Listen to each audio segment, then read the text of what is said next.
Shalom Bapak Ibu Saudaraku, kita bersyukur Tuhan pertemukan kita kembali di Selasa pagi ini.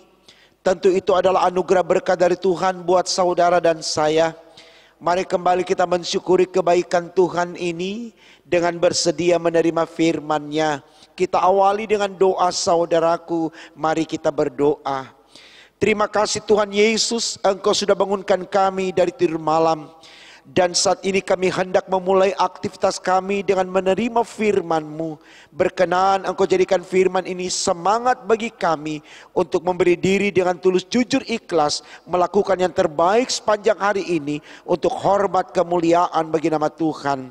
Untuk apa yang kami minta ini Tuhan, berfirmanlah karena kami sedia mendengarkannya. Amin. Saudaraku, bacaan Alkitab kita di pagi ini terambil dari kitab Hakim-Hakim 6 ayat 1 sampai 24. Firman Tuhan dibacakan demikian. Gideon diangkat menjadi hakim, tetapi orang Israel melakukan apa yang jahat di mata Tuhan. Sebab itu Tuhan menyerahkan mereka ke dalam tangan orang Midian 7 tahun lamanya. Dan selama itu orang Midian berkuasa atas orang Israel. Karena takutnya kepada orang Midian itu, maka orang Israel membuat tempat-tempat perlindungan di pegunungan, yakni gua-gua dan kubu-kubu. Setiap kali orang Israel selesai menabur, datanglah orang Midian, orang Amalek dan orang-orang dari sebelah timur, lalu maju mendatangi mereka. Berkemalah orang-orang itu di daerah mereka dan memusnahkan hasil tanah itu sampai ke dekat Gaza, dan tidak meninggalkan bahan makanan apapun di Israel, juga domba atau lembu atau keledai pun tidak, sebab orang-orang itu datang maju dengan ternaknya dan kemahnya, dan datangnya itu berbanyak-banyak seperti belalang.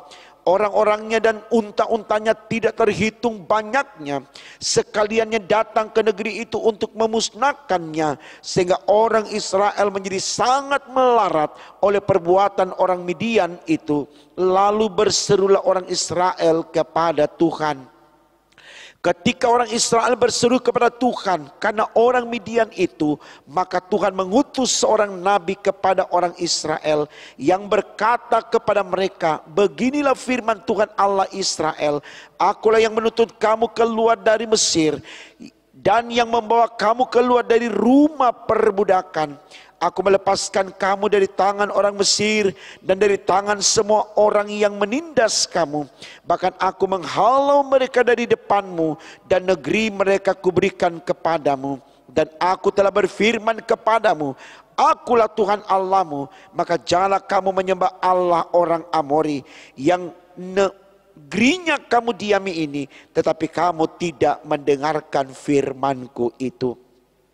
Kemudian datanglah malaikat Tuhan dan duduk di bawah pohon terbantin di Ofra, kepunyaan Yoas orang Biezer itu. Sedang Gideon anaknya mengirik gandum dalam tempat pemerasan anggur agar tersembunyi bagi orang Midian. Malaikat Tuhan menampakkan diri kepadanya dan berfirman kepadanya demikian, Tuhan menyertai engkau, ya pahlawan yang gagah berani.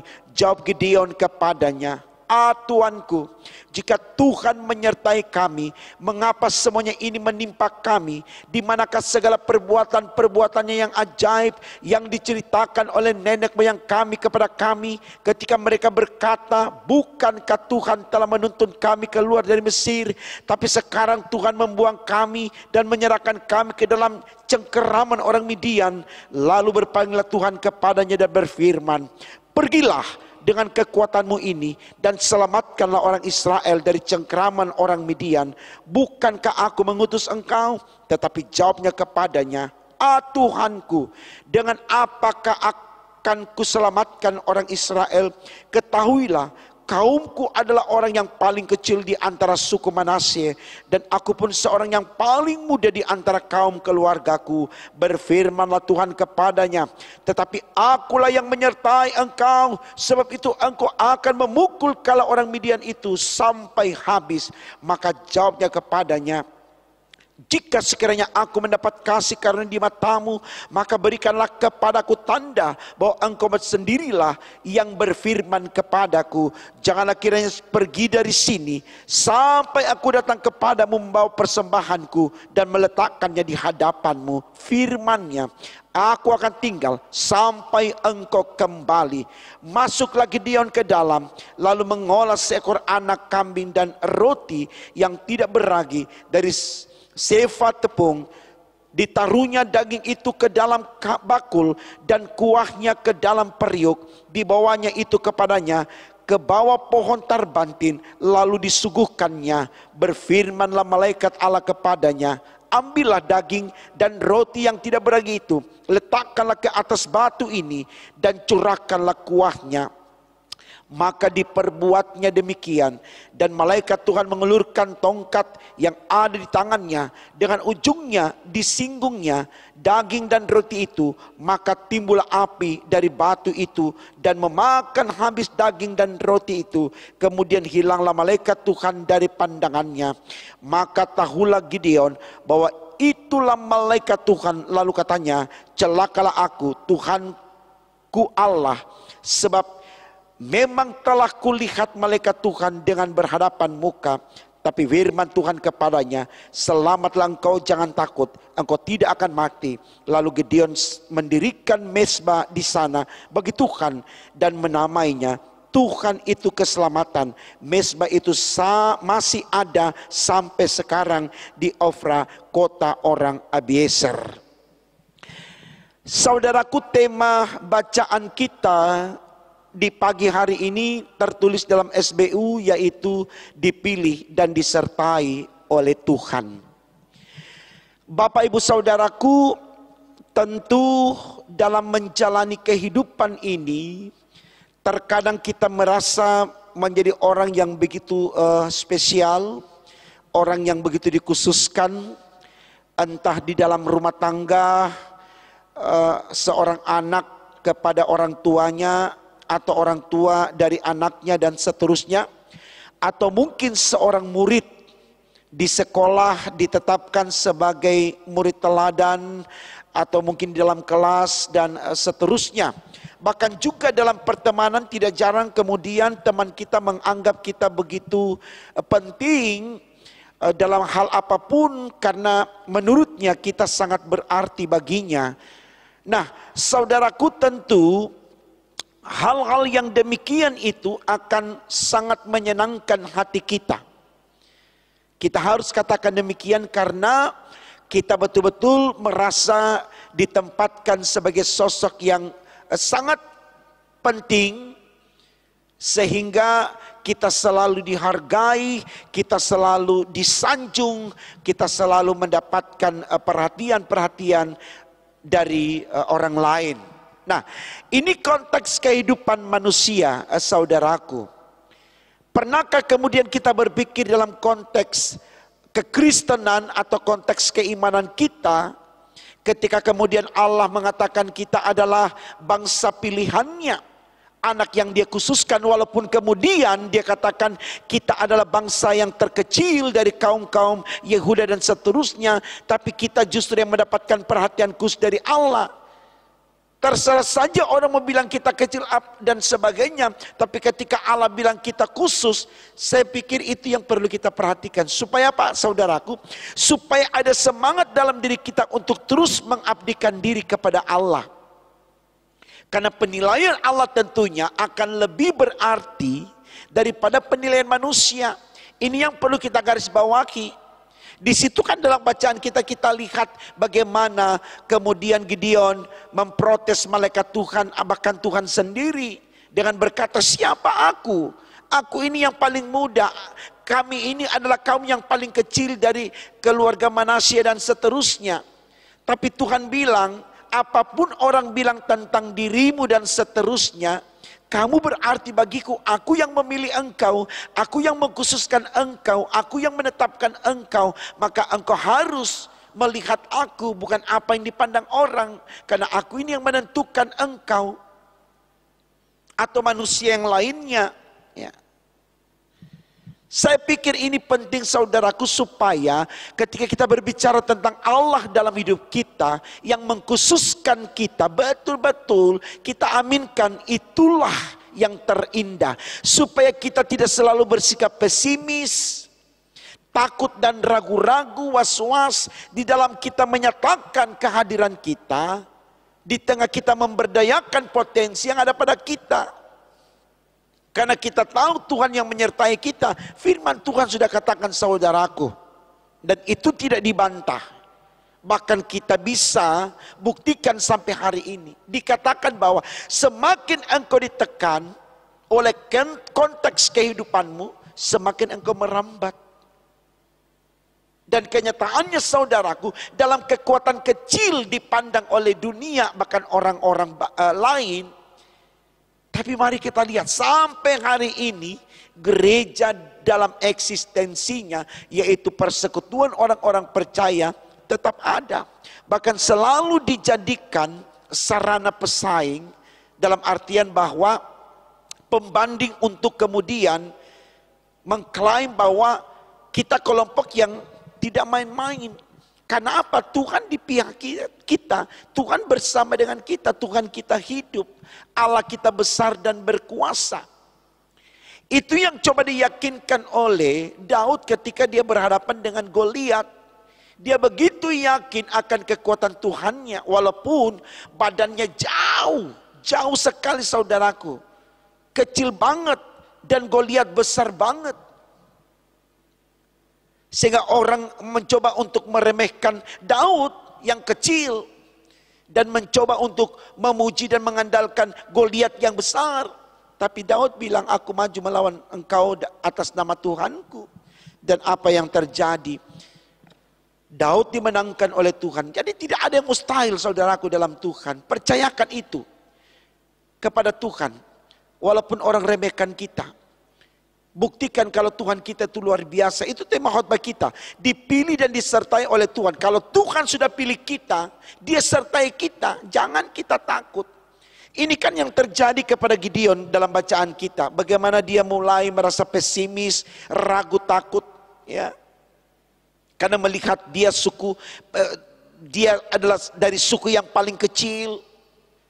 Dia orang yang paling muda dari keluarganya. Kita lihat dalam ayat 11 sampai dengan 18. Saya bacakan begini saudaraku.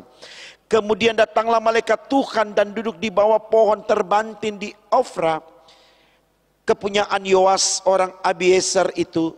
Sedang Gideon anaknya menggiring gandum dalam tempat pemerasan anggur, agar tersembunyi bagi orang Midian. Malaikat Tuhan menampakkan diri kepadanya dan berfirman kepadanya, demikian Tuhan menyertai engkau, ya pahlawan yang gagah berani. Jawab Gideon kepadanya, ah Tuanku, jika Tuhan menyertai kami, mengapa semuanya ini menimpa kami? Di manakah segala perbuatan-perbuatan yang ajaib yang diceritakan oleh nenek moyang kami kepada kami, ketika mereka berkata, bukankah Tuhan telah menuntut kami keluar dari Mesir? Tetapi sekarang Tuhan membuang kami dan menyerahkan kami ke dalam cengkraman orang Midian. Lalu berpanggil Tuhan kepadanya dan berfirman, pergilah dengan kekuatanmu ini dan selamatkanlah orang Israel dari cengkraman orang Midian. Bukankah aku mengutus engkau? Tapi jawab Gideon, ah Tuhanku, dengan apakah akan kuselamatkan orang Israel? Ketahuilah, kaumku adalah yang paling kecil di antara suku Manasye, dan aku pun seorang yang paling muda di dalam kaum keluargaku. Berfirmanlah Tuhan kepadanya, tetapi akulah yang menyertai engkau. Sebab itu engkau akan memukul kala orang Midian dan sampai habis. Maka jawabnya kepadanya, jika sekiranya aku mendapat kasih karunia di matamu, maka berikanlah kepadaku tanda bahwa engkau sendirilah yang berfirman kepadaku. Janganlah kiranya pergi dari sini sampai aku datang kepadamu membawa persembahan dan meletakkannya di hadapanmu. Firman-Nya, aku akan tinggal sampai engkau kembali. Percakapan Gideon dengan malaikat dan Tuhan menunjukkan keberadaan manusia yang selalu pesimis, takut, tidak yakin akan imannya, seperti khotbah kemarin pagi. Berani menyatakan karena iman kita. Berarti kita tidak mengakui akan kekuatan Tuhan kita. Tapi di sini Allah begitu sabar meyakinkan Gideon. Gideon, ingat, aku yang menyuruh engkau. Aku yang memanggil engkau, maka aku yang menyertai engkau. Gideon masih mencobai Tuhan. Oke Tuhan, mari kita buktikan. Kalau betul engkau utus aku, jangan tinggalkan aku sertai aku sampai aku kembali. Aku buktikan sampai aku kalahkan Midian, supaya aku bisa bawa persembahanku. Tuhan bilang, oke, saya tunggu engkau. Saya tidak pergi dari sini. Saya tunggu engkau sampai engkau kembali membawa persembahanmu. Luar biasa percakapan ini menunjukkan bahwa Allah begitu care dengan kita yang percaya kepadanya. Dia tidak akan membiarkan kita, saudaraku. Dia akan selalu berserta dengan kita. Ayat 23 dikatakan begini. Tetapi berfirman Tuhan kepadanya, selamatlah engkau. Jangan takut, engkau tidak akan mati. Lalu Gideon mendirikan mezbah di sana bagi Tuhan. Dan menamainya Tuhan itu keselamatan. Mezbah itu masih ada sampai sekarang di Ofra, kota orang Abiezer. Luar biasa. Tuhan punya kewenangan atas kita. Jangan pernah takut, saudaraku. Corona boleh merajalela, tapi ketika kita andalkan Tuhan, kita terlindung olehnya. Ancaman begitu banyak silih berganti datang. Ketika kita andalkan Tuhan, Tuhan tahu yang terbaik untuk kita. 1 Korintus 10 ayat 13 dikatakan, pencobaan yang kita alami ialah pencobaan biasa yang tidak melebihi kekuatan kita.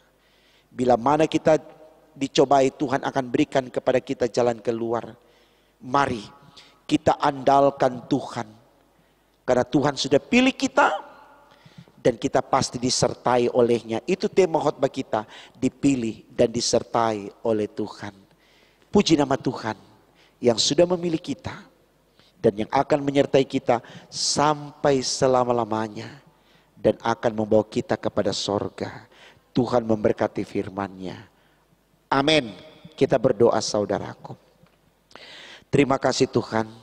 Lewat pengalaman iman Gideon yang berdialog dengan malaikat, bahkan dengan Engkau sendiri Tuhan, semakin meyakinkan kami kalau Engkau ada. Engkau berkuasa dan Engkau yang menentukan hidup kami. Kami akan pasrahkan hidup kami hari ini ke dalam tangan-Mu, karena kami tahu dalam Engkau tidak ada yang sia-sia. Yakinkan kepada kami lewat iman percaya kami untuk tidak berubah.